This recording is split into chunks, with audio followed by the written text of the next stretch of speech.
మీరు మీరు అనేది ఏంటంటే సార్ సార్ సార్ ఇక్కడ మీరు అనేది ఏంటంటే అవినీతి అనేది కామన్ అయిపోయింది. ఆ రోజు జగన్మోహన్ రెడ్డి చేశారు. ఇప్పుడు కూటమి ప్రభుత్వంలో చంద్రబాబు నాయుడు, లోకేష్, పవన్ కళ్యాణ్ ఎవరు చేసినా కూడా ప్రజలు పట్టించుకోరనే చెప్పడమే కదా సార్ మీరు. నా అభిప్రాయం అయితే అంతే కదా. ప్రజలకు సంబంధం లేని అంశం అవినీతి. ఇక్కడ ఒక మాట చెప్తానండి. విఆర్ఓకి ల్యాండ్ మ్యుటేషన్ చేయమని అప్లికేషన్ ఇస్తాం. వాడు 10,000 అడుగుతాడు. ల్యాండ్ని బట్టి 10 లక్షలు కూడా అడుగుతాడు. వాడికి 10,000 ఇచ్చేసామంటే మనకు పని అయిపోతుంది. వీడు అవినీతి చేస్తున్నాడని ఎంఆర్ఓ దగ్గరికి వెళ్ళామనుకో, ఎంఆర్ఓ ఫైన్ వేస్తాడు, ఒక 5 లక్షలు పెరుగుతాడు. ఎంఆర్ఓ కాదని ఆర్డీఓ దగ్గరకో కలెక్టర్కి వెళ్ళామనుకో, అక్కడ ఇంకో 5 lakhs ఫైన్ వేస్తారు. అది డబుల్ అయిపోతుంది. అవసరమా ప్రజలకి? నేను అవినీతిని అడ్డుకట్ట వేయలేమని నేను చెప్తున్నా.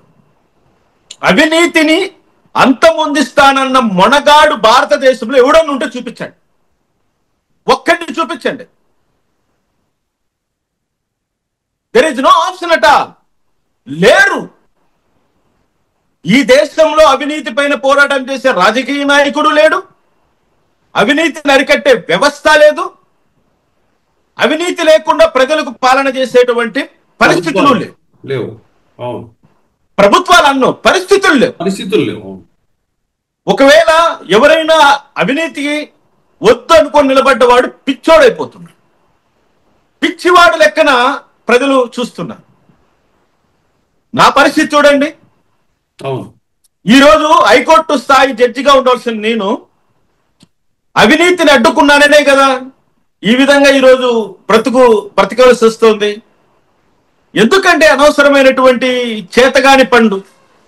మాలాంటి వాళ్ళు అవినీతి గురించి మాట్లాడడం చేతగాని పని. మేమేం చేయలేము. అటువంటిప్పుడు లోకేష్ గారు అవినీతి చేస్తున్నారా, చంద్రబాబు నాయుడు అవినీతి చేస్తున్నాడా, పవన్ కళ్యాణ్ అవినీతి చేస్తున్నాడా, జగన్మోహన్ రెడ్డి అవినీతి చేస్తున్నాడా? ఎవరు కావాలండి? నేను ఒకటే చెప్తున్నా ప్రజలకి, మనం నడవడానికి రోడ్లు బాగున్నాయా లేదా, మనకు నిత్యావసరాలు అందుతున్నాయా లేదా, మన పిల్లలకు కాలేజీలు స్కూళ్ళు భద్రంగా ఉన్నాయా లేదా, చాలు చూసుకుంటే.